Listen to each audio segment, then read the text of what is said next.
An envelope with $3,500 in it, and it has our name in it, a nice big envelope. What would happen if we just threw this in the back parking lot?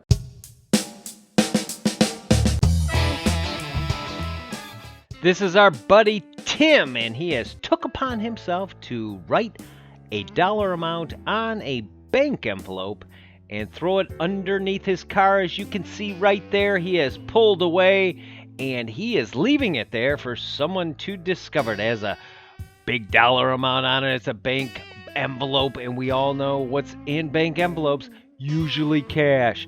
So he drives away. He's actually going to go across the parking lot and he's going to watch what happens. Now, this is our buddy, and he's thinking about it. If he knows it's there, he is one cool customer because he's playing it cool. Nothing's going to rush him. He's going to saunter over. He does make a direct line towards that envelope, and he's going to pick it up. Because who isn't going to pick up a bank envelope? He's thinking about it. You can see him contemplating. I think he's picked up a lot of envelopes. If you can see on the dash of his car, it looks like that is basically what he does with this day. Find bank envelopes, throw them on the dash of the car, and hoping some way, somehow, there is some money in it. But he's going to check. He has his back to someone over there, and he has just realized he has been had. He shows there's people off camera that he's talking to, and he sees that is actually not the dollars that were promised on the outside. It is just a note with something to do with stimulus money. I'm not quite sure what that one was. And because we lost that particular envelope. So he brings in the story, tells us what happens. We're having a good laugh. I said, well, let's try it again. So I decided, let's do a little social experiment.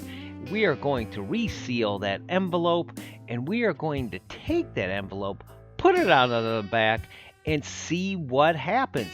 Will people bring in an envelope that has our name on it and a dollar amount back into the store? He's having a lot of fun with this out in the parking lot, but that's what we decided to do, and here's what happened. This is the first time the envelope went out, and this car pulled up, and this gentleman came in. There's the envelope sitting right there. Will he pick it up? He's going to come around. Eventually, he's kind of a slow walker, apparently. He sees what's there. He looks down. It has the dollar amount. No hesitation whatsoever. Walks right in the building, and he was almost a little perturbed with me. He is our friend Graham, and he comes in and he said, Dan, what are you doing? Come on. And then I let him in on the secret. So he has passed the test. So then we decided to put it back out there. The car's still there. This couple was coming in. They're thinking about it. They're going to come in. There's an envelope on the ground. She picks it up. And this is the point of contemplation where you go, should I or should no? I'm going to go back to the car. I forgot something in the car. And I happen to have an envelope that says $3,200. Where are you going? It has $3,200 on it, so I'm just going to go in the car, and I don't know what she's doing, but I'm not going to make any assumptions. Looks like she kind of threw it in there. She decided to go back, but then, if I had an envelope that said $3,200, I might go back in the car. I'm just going to go check to see if there's any money in that envelope.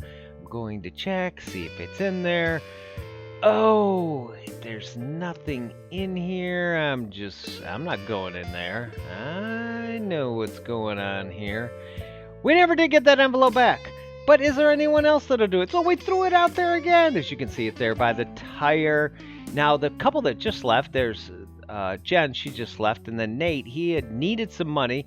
And so he just came and sold us something. But he sees an envelope. I know he needs money. He looks at it. He doesn't even attempt. He just comes right back in. That's a great guy right there. Now, Graham, who had a lot of fun with this, was mad at us for a second, wanted to do this again, and he was very excited. And he came out and he said, hey, what are you doing? Come on. Quit being the honest guy. This is no fun. Let's go back outside. I want to show you something. Here's what we're going to do. So Nate was a good sport. So we threw it back out there again. And then will anyone... So we were like two good guys. One just had a little moral dilemma. Now it's right out there. This couple shows up and oh, there's an envelope on the ground. Let me see. The temptation to open that must be just incredibly hard, right? I know. Maybe he didn't read the outside. Maybe it's just a bank envelope. And he sees what it says, and it actually says, "Smile, you're on camera now," is what it says. Well, I'll just put it down and no, be the wiser. I mean, it's a big, ripped up envelope at this point. So let's just nonchalantly pretend like we didn't know. Now we have another guy. He sees it. It's our buddy John. He sees it. No problems. Yep, I'm coming right in. See, and then this gentleman, he comes in, and we've had 2 have been taken, and then 3, 4, and he's gonna pick this up. Will he hesitate? You can look at it, but he looks at it, and he just walks right in the building. So I have good faith in this. There is that dilemma. It is a social experiment. Now here's our buddy Onion. He's gonna come around. He was gonna come in the store, and he sees it there. And if you're not familiar with Onion, you should go back and look at some of the videos, because Onion is a very interesting fellow. He sees it, he's wondering, should I go back in? He decides to walk away, and we got him going down the alley, and this is what's known as the long walk of disappointment, because he hasn't opened the envelope yet.